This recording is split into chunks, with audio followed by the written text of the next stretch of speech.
Esto es Detrás de una Copa, un podcast de educación de vino, regiones, uvas, técnicas, destilados, productos especiales y sobre todo buena onda. 2 años ya al aire, a los que nos han acompañado por todo este tiempo. Gracias por su fidelidad, por sus reviews, por sus lindos comentarios y por sus preguntas. Muy contentos de todo lo que hemos logrado juntos. Volver a darles la bienvenida.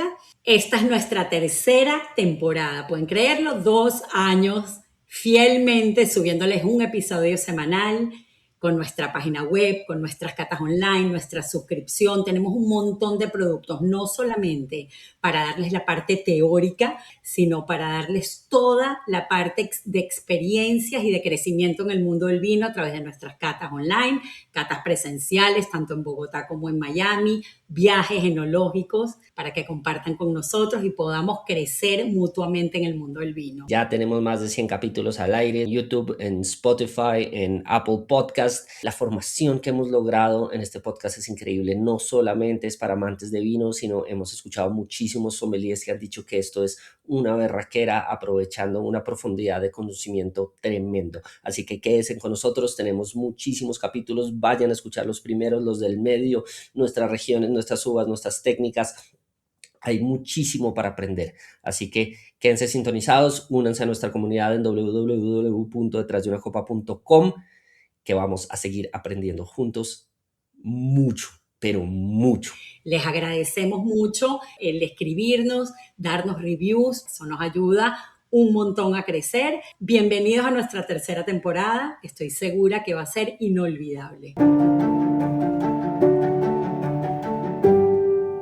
Estimados, hoy tenemos un capítulo muy neutro, muy enfocado. Realmente es una uva, y esta uva, si yo les digo que sus regiones más importantes del mundo son el Loire y Sudáfrica, ya tienen claro cuál es, ¿cierto?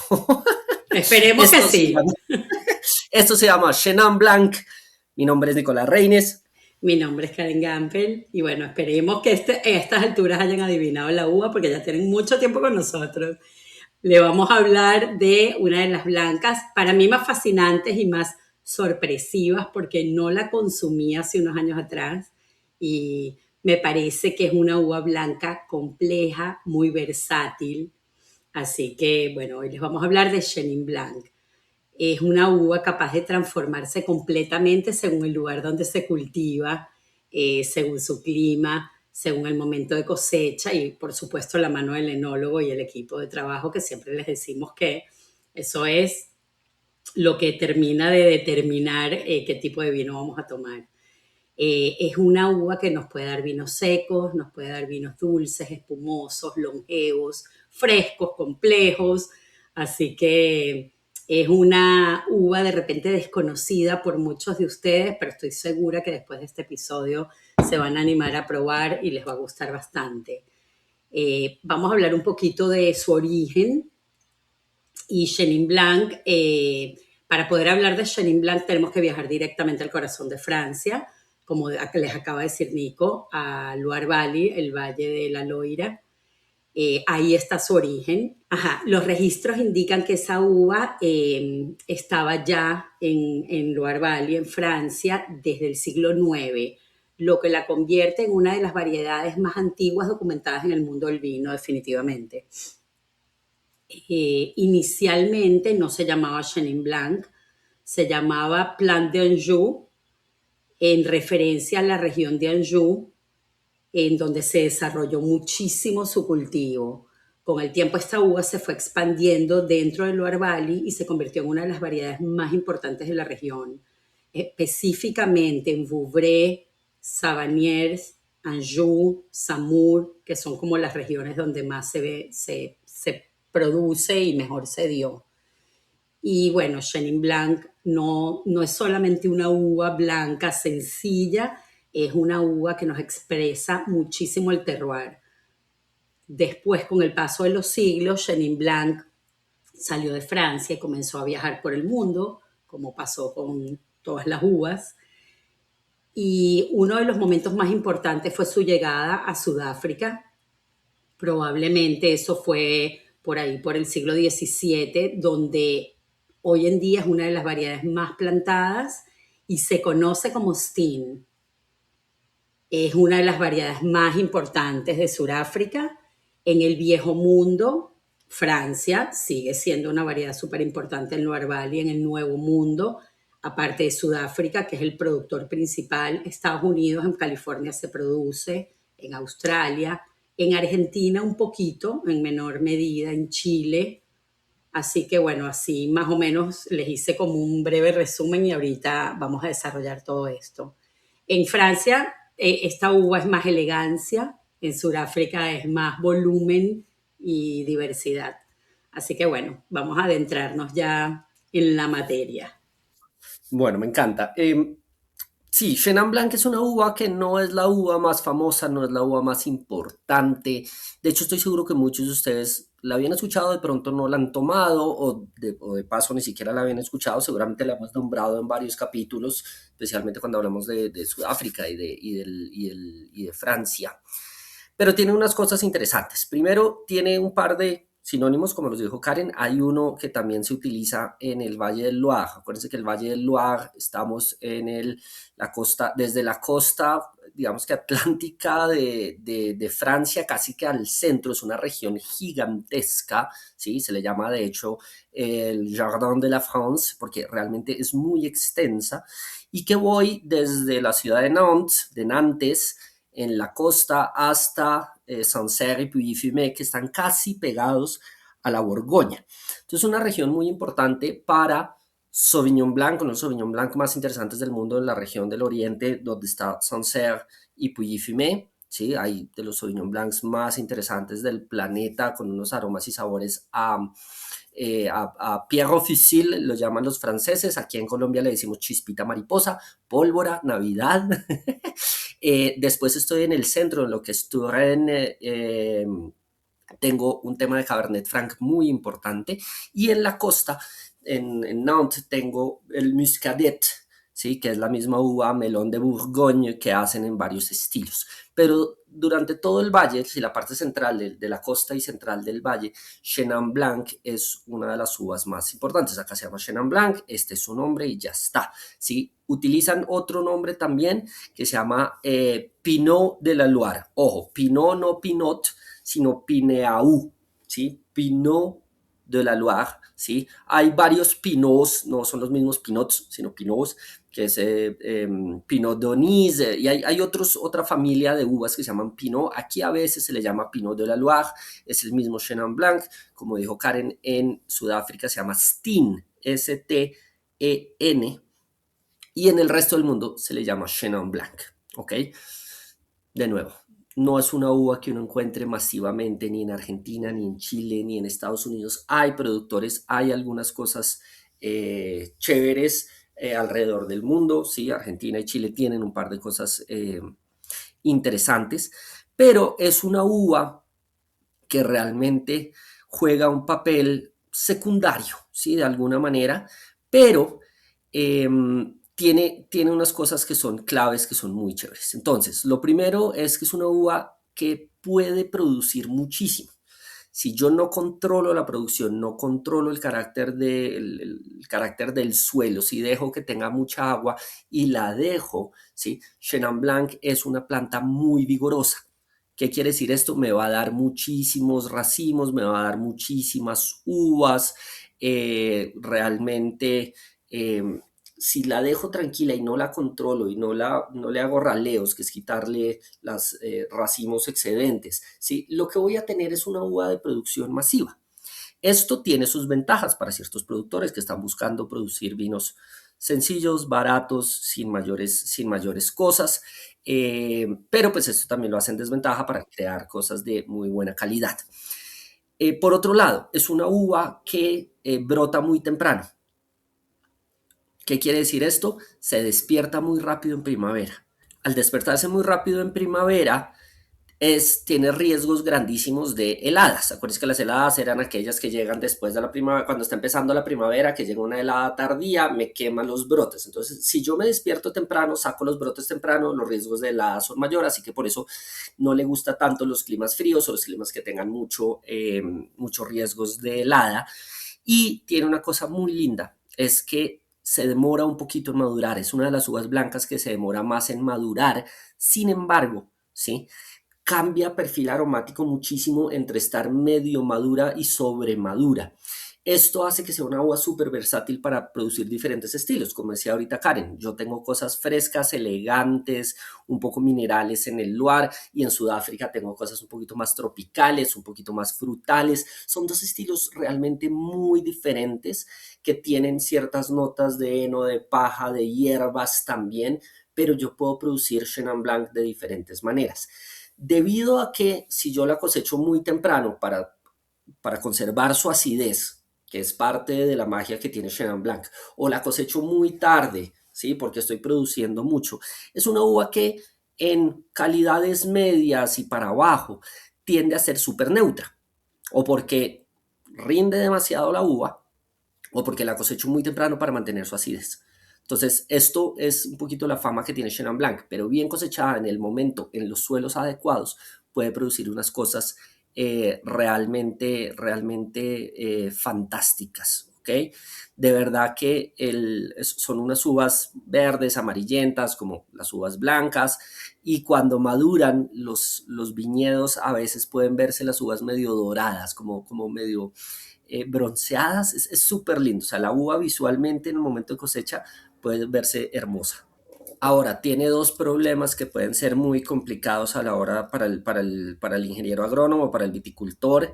Es que tiene un problema de cuajo de flores, no es una uva que cuaje sus flores normalmente, entonces a veces uno ve racimos medio vacíos porque no se inseminaron las flores. Realmente acá ya estamos entrando mucho en detalle, y tiene un racimo súper compacto.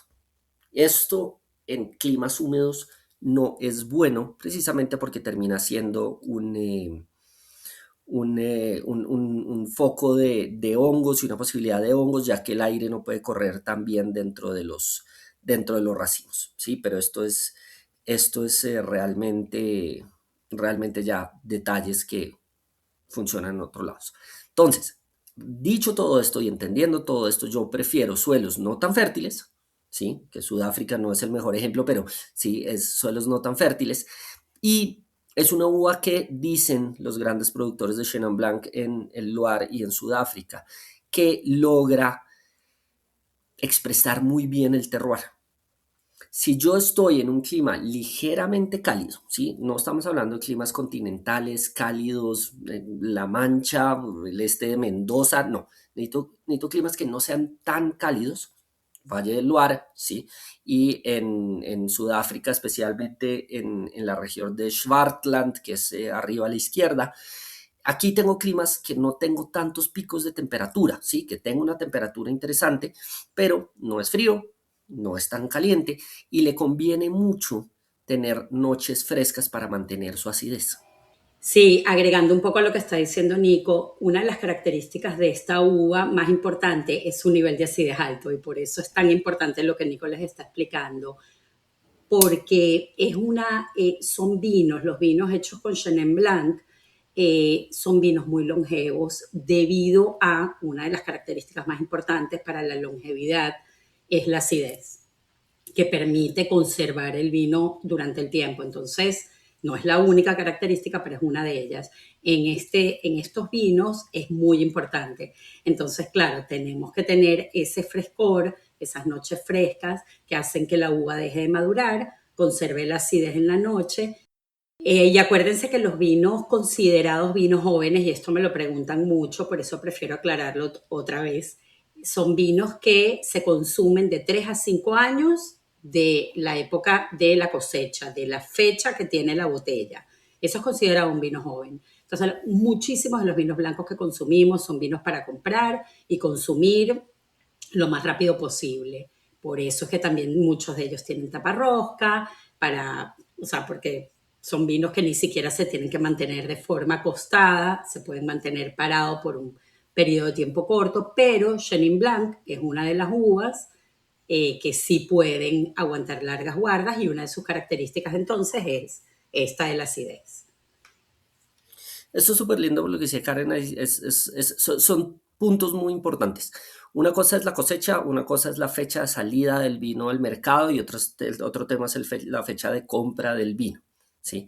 Y muchas veces confundimos estas cosas, pero sí, o sea, Chenin Blanc, a pesar de que hay algunos casos que por su acidez tienen muy buen tiempo de guarda, ¿sí? Eh, Realmente la mayoría de estos vinos son de consumo fresco, de consumo joven.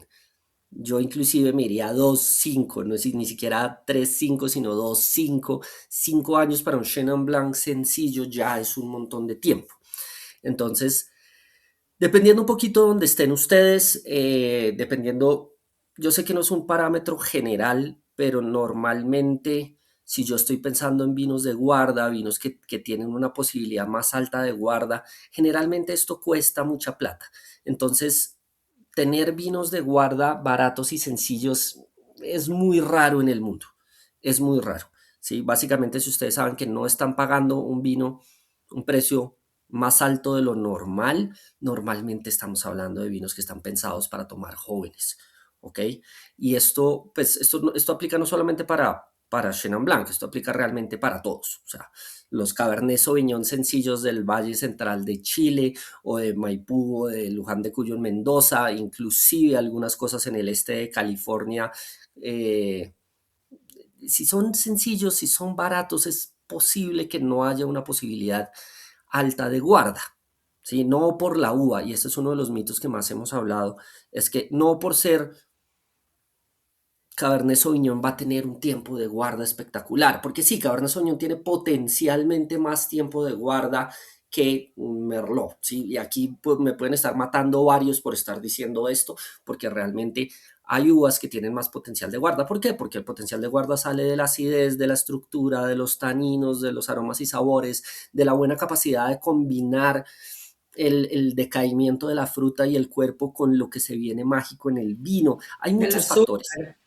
azúcar, alcohol, ¿sí? Porto, por ser Porto, no quiere decir que va a tener alta guarda, ¿sí? Un Porto vintage, ¿sí? Especial, concentrado, que va a madurar en botella, sí, puede tener 60, 70 años de potencial de guarda, pero un Porto Ruby normal, que me vale, no sé, $15, pues va a ser un Ruby sencillo que va a tener un poquito más de guarda por el alcohol que los vinos normales, pero tampoco va a ser un vino que yo pueda guardar 60 años. Yo he probado portos estilo Ruby y estilo Tawny, sencillos que en 6, 7, 8 años uno ya dice, no, esto ya está decaído.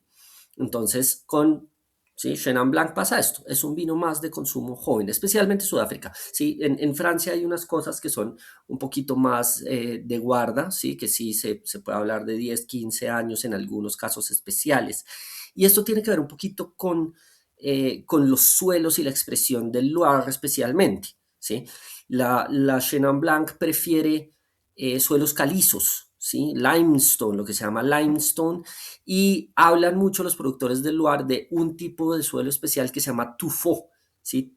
Tuffeau es Tuffeau, ¿sí? Es una piedra caliza con un montón de carbonato de calcio, pero es blanda. Sí, es un suelo de calizo, pero medio arcilloso, que me ayuda a sostener el agua en esta zona, y esto hace que la planta pueda sacar un poquito de este carbonato de calcio y expresarse de manera mineral en la nariz y en la boca. Y el otro suelo que hablan mucho, en un lugar específico que se llama Savanier, que es uno de los lugares más importantes, ¿sí? Que tiene unos suelos de esquisto y granito, que esto es Savanier y esto es Sudáfrica. ¿Ok? Aquí lo que aportan los suelos es un poquito más de estructura, como más de cuerpo por sus minerales, y llegan a tener complejidades que son un poquito más chéveres que inclusive en los calcáreos. ¿Ok? Entonces, empiezo aquí a jugar con las regiones. Entro al Valle de la Loire, donde tengo Savanier, que es uno de los más importantes, Vouvray, que tengo una versatilidad importantísima, donde tengo vinos secos, ¿sí? Semisecos e inclusive hasta dulces. Eh, Hay un lugar súper específico que se llama Montlouis, que queda muy cerca de Vouvray, pero este ya es como más de nicho. Y en Samur, ¿sí? Samur, que es una de las regiones más importantes para Cabernet Franc. Acuérdense que el Cabernet Franc acá no es ese Cabernet Franc que encuentro en Argentina, que encuentro en Estados Unidos, que encuentro en Burdeos, sino tengo un estilo mucho más ligero, más ácido, más fresco, más elegante.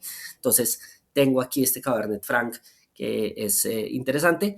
Y después, pues hay unas zonas un poquito más pequeñas dentro del Valle de la Loire, pero todo estoy en la zona, no, acá es difícil hablar porque es que la zona oriental del Loire se llama Centro.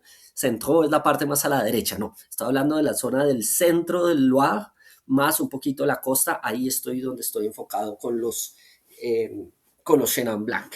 Y en Sudáfrica, definitivamente uno de los lugares más interesantes es Swartland.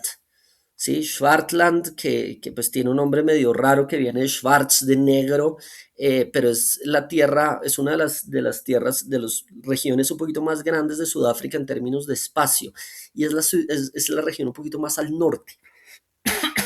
Yo en Sudáfrica, parece que tengo en la parte del sur Ciudad del Cabo, Stellenbosch, Paarl, eso estoy más cerca a la costa sur, todo en el occidente, todo al lado izquierdo de Sudáfrica por tema de las corrientes marítimas que me permiten hacer vinos en la costa atlántica, no en la costa índica, y acá estoy en la partecita de más arriba. Entonces, una región que es un poquito más al norte, casi ya saliéndose de los paralelos, esto me ayuda un poquito con la temperatura, y es una de las regiones donde esta corriente de agua fría influye más en la Tierra. Entonces, acá tengo tres aspectos. Tengo más nórdico, un poquito más fresco, la corriente de agua fría que viene desde el Atlántico, más el viento que se llama el Cape Doctor, que acá pega bastante fuerte y es muy interesante. Juega un poquito en contra de este tema del cuajo de las flores que hablábamos antes, porque al tener mucho viento voy a tener menos cuajo de flores, pero lo manejan y no es para nada grave. Entonces, aquí Schwartland es el lugar un poquito más interesante, pero se hace también Chenin Blanc en Stellenbosch, que estoy un poquito más al sur, Robertson, que estoy un poquito más a la derecha, y aquí son un poquito más sencillos, más accesibles, más frutales, un poquito más tropicales, mientras que Swartland es la cuna de la complejidad del Chenin Blanc en Sudáfrica.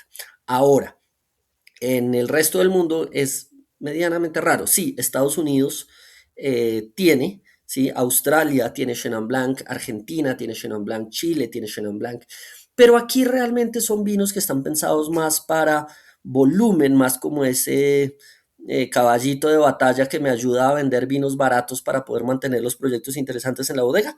Sí, todas las bodegas tienen este vino. Todas las bodegas venden este vino barato, sencillo, que se vende por precio, que lo pongo en supermercados, que va para todo el mundo. Eh, pero aquí es más por ese lado. Yo recuerdo un par de Chenin Blancs en Argentina, pero la realidad es que no es una uva conocida ni es algo que la gente busque. Hay algunas cosas interesantes, eh, y es chévere porque de alguna manera en la cabeza del consumidor, Chenin Blanc y Semillón tienen mucho que ver. Es rarísimo porque adicionalmente del origen francés, Chenin, Semillón, no hay mucha correlación más a la percepción del mercado. Tenemos que hacer un episodio de Semillón y tenemos que hacer un episodio de Sudáfrica, porque nosotros hicimos de Pinotage, pero no hicimos Sudáfrica como tal. Bueno, resumiéndoles un poco, que yo siempre estoy aquí pendiente de hacerles un micro resumen. Esta uva nos da vinos secos, que son más frescos, minerales, con acidez más marcada, vinos semisecos, que tienen un mejor balance entre fruta y acidez, vinos dulces, que no hemos entrado en eso, pero especialmente con botrytis, con la podredumbre noble, por lo que les dijo Nico, porque al ser estos racimos de uvas tan apretaditas, se presta más a humedad, a retener la humedad, y ya saben que la podredumbre, tanto la noble como la gris, eh, necesitan esa humedad. Para que sea noble, por si no han escuchado nuestro capítulo de botrytis, los animamos a que lo vayan a oír. Son vinos espectaculares. También el capítulo de Tokaji, el episodio de Tokaji, que hablamos de botrytis, son vinos espectaculares, dulces, costosos, súper elegantes, vinos de postre, vino para queso azul, vino para foie gras, así que los animamos a oírlos. Bueno, ya sabemos que con esta uva también se hacen vinos con botrytis y se hacen también vinos espumosos con método tradicional, como el Cremant de Loire. ¿Ok? Es un vino delicioso. Ya saben que todos los vinos de método tradicional espumosos que no se llamen champán es porque no están hechos en la región de Champagne, no tienen derecho a utilizar el nombre Champagne. También los animamos a que escuchen nuestro episodio de Champagne. Capítulo Eh, fue hace rato. Eso Fue uno de los fue primeros hace que grabamos. Fue uno los de nuestros primeros que grabamos. primeros, exactamente. Y los animamos a que indaguen nuestra página web, vean nuestra suscripción, que es una suscripción súper interesante, donde les incluimos las 2 catas al mes online. Tenemos una comunidad súper linda de todas partes del mundo, compartimos vinos, hablamos de regiones, de uvas, de características y nos nutrimos y crecemos todos mucho porque es una comunidad súper diversa, desde gente que se quiere adentrar en el mundo del vino y quiere aprender desde cero hasta gente súper avanzada y tenemos varios que estudian y son sommelier, entonces tenemos todo tipo de niveles y es interesantísimo. Y nuestra suscripción también tiene las clases pregrabadas de vino, en donde tienen muchos episodios súper interesantes y ustedes los pueden ver a su propio ritmo. Y con la suscripción también tienen descuentos en nuestros viajes, tienen atención uno a uno con nosotros para todo lo que necesiten, cualquier pregunta, asesoría. Así que los animamos a entrar a nuestra página web www.detrasunacopa.com, a seguirnos en Instagram, que también damos muchísimos tips. Y bueno, y a continuar, por supuesto, con nosotros aquí en el podcast oyendo nuestros episodios. Me encanta. Bueno, me encanta una cosa que decía Karen ahorita, que fíjense, decía botritis, o sea, no hablamos mucho de botritis, hemos tenido nuestros capítulos, pero si yo hablo de vinos de botritis en el mundo, ya tenemos 2 capítulos, tenemos el capítulo de Tokaji y tenemos el capítulo de botritis, pero si hablamos de botritis en el mundo, realmente uno piensa principalmente en tres cosas, que son los Trockenbeeren-Auslese alemanes, que si no han escuchado el capítulo de Alemania o empezaron y se cansaron porque fue un capítulo muy heavy, tengo los Trockenbeeren-Auslese, que son vinos con botrytis de Alemania y Austria, pero los dos más importantes del mundo realmente es Sauternes, lo que es el sur de la margen izquierdo de Burdeos, Sauternes, Barsac, Montbazillac, bueno, ahí hay varios, y Tokaji, en la región de Tokaji-Hegiala, en Hungría. Pero uno de los que le siguen a la lista, no siendo lo más importante del mundo, pero que le siguen a la lista, es la denominación de origen del Valle de la Loire, que se llama Coteaux du Layon, ¿sí? Coteaux du Layon, Layon, ¿sí? Es uno de los lugares más importantes para botritis por fuera de estos principales en el mundo. Inclusive tiene 2 zonas que son medianamente reconocidas y que se supone que a nivel de concurso sommelier no debería ser capaz de distinguirlas entre estas dos, que esto ya es, sí, es otro nivel, ¿sí? Que se llaman Carte de Chaume, Quartz de Chaume, para ponérselos así sencillo, que son vinos de mucha concentración y que se auguran que tienen un tiempo de envejecimiento precioso y largo. Y el otro que se llama Bonnezeaux, Bonnezeaux con Z, ese ya es más complicado, pero eh, más o menos del mismo nivel de calidad, pero sin tanta complejidad, así que el tiempo de guarda no es tan alto, ¿sí? Esto en cuanto a botritis. Después hay una categoría de vinos dulces o semidulces que se llama Molot, Moellux, si no me equivoco, que son vinos semidulces. Entonces, si en algún momento ven una botella de vinos franceses que dice Molot, se está refiriendo realmente a que son semidulces y es muy interesante porque tiene unos sabores a mieles, son semidulces, sí, o sea, se siente como vino de postre de alguna otra manera.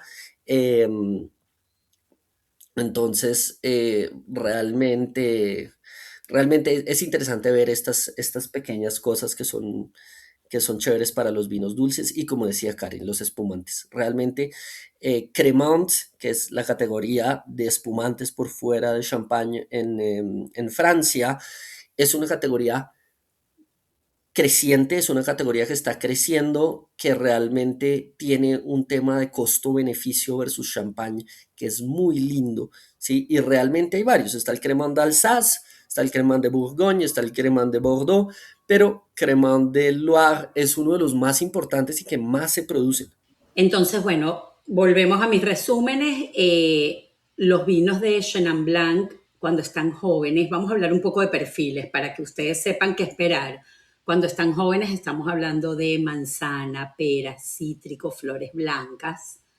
Cuando tienen más evolución, ya más miel, membrillo, almendra, eh, más o menos esas van a ser las características. Y cuando son vinos botritizados, vinos dulces, ya una miel más intensa, frutas confitadas, más melocotón, frutos de hueso, melocotón, peach, nectarina, todos estos frutos que ya sabemos que en vinos blancos, los vinos de más alta acidez y de zonas más frías, siempre nos van a dar notas más cítricas cuanto más calor y más exposición al sol tengan las uvas y una madurez diferente, ya pasan de tantos cítricos a frutos de como manzana y pera, frutos verdes o frutos de hueso con un poco más de calor, que son todos estos peach, nectarina, apricot, melocotón, y después pasa a tropicales en climas aún más cálidos, como California, por ejemplo, que ya le vemos esas notas a banano, a mango, a todos los frutos tropicales. Entonces, bueno, más o menos así funciona el tema de... Y cuando hablamos de todas estas otras frutas, es muy importante que sepan que no es que sabe a las otras frutas, sino que nos recuerda. Es algo de un recuerdo. Al final son uvas, pero nosotros tenemos en nuestro cerebro a nivel neurológico recuerdos de aromas, recuerdos de sabores y el tema de los compuestos químicos hacen que nos recuerden a. Entonces, bueno, si quieren también conocer más de todo esto, tenemos episodios que nos adentramos mucho al todo el tema de aromas y sabores y de percepción en los vinos. Me encanta, me encanta. De verdad es una uva bastante versátil con muchos matices, pero de nuevo, sí, o sea, el Valle del Loire, sus vinos dulces, semidulces, sus vinos secos, más Sudáfrica es lo que manda la parada en términos. Y es muy chévere ver estas uvas que realmente no tienen tantas expresiones alrededor del mundo porque nos permite hablar de suelos, nos permite hablar realmente de climas específicos, mientras que si hablamos de Cabernet Sauvignon nos podemos ir a todo el mundo a hablar de 10.000 regiones, de 10.000 suelos, de 10.000 climas y ver cómo funcionan, sin ir más lejos cuando hablamos de Cabernet Franc, que tenemos desde los ice wines en Canadá, pasando por los ligeros y frescos del Loire y llegando a la intensidad y la estructura del margen derecho de Burdeos o de Argentina o de Chile. Entonces es lindo, o sea, sé que no es la uva que todos más conocen, sé que es una uva que no es fácil de conseguir. De hecho, si yo me voy aquí en Colombia, no estoy seguro que pueda conseguir un Chenin Blanc en este país. En este momento creo que no hay. Creo que no hay un Chenin Blanc 100% aquí en Colombia. Tendría que mirar bien, pero creo que no. Sí, entonces no es una uva de las principales, pero es una uva que realmente vale la pena explorar si tiene la posibilidad de hacerlo. Así que nada, o sea, hay que probar y probar y probar como siempre les decimos. De nuevo, vayan a nuestra página web. De hecho, la próxima semana sé que cuando escuchen este capítulo esto ya va a haber pasado hace un tiempo, pero tenemos una cata virtual con Medina, que es un enólogo de Oregon muy chévere, así que vamos a empezar a tener un poco de invitados y un par de cosas en nuestras catas online. Ya no es solo la comunidad, los buenos vinos, la buena onda, sino que vamos a empezar a sumar cada vez más en nuestra propuesta de valor. Exactamente. Y bueno, para cerrar este episodio, que se los hicimos ligero y corto porque veníamos de Alemania y Austria. Austria. Austria todavía no había salido al aire, pero Alemania y Austria que estuvieron heavy. Bueno, vamos a hablarles de maridaje. Como les dije al principio, es una uva súper versátil y por ende muy gastronómica porque hay estilos de estilos. En vinos secos, marida perfecto con pescados, mariscos, ensaladas, hasta pollo. Los semisecos ya pueden ir cocinas un poco más especiadas, platos agridulces, cocina asiática no picante, los vinos más dulces, foie gras, quesos azules, postres. Acuérdense que cuando hablamos de postres no abarcamos todos los postres, es algunos postres, si queremos hilar más fino, como dice Nico. Y en los vinos espumosos, ya ahí podemos meternos con sushis, con frituras ligeras. Acuérdense que los espumosos quedan divinos con todo tipo de frituras, papas fritas, pollo frito. Así que no sé, Nico, ¿qué más quieras agregar en maridaje? No, realmente pues va a depender de esto. Si estoy en el lugar, voy a necesitar cosas un poquito más sencillas, un poquito no tan estructuradas. Si estoy en Sudáfrica, voy a tener la posibilidad de tener cosas más estructuradas en las gamas altas, ¿sí? En las gamas sencillas de Chenin Blanc, ya sea que esté en Estados Unidos, en Argentina, en Chile, en Australia, Nueva Zelanda, porque también hay algo de Chenin Blanc en estos lugares, pues sí prefiero algo menos estructurado. Inclusive las frituras, eh, para los dulces, para los espumantes está bien, para los Chenin Blanc sencillos va a ser un poquito mucho.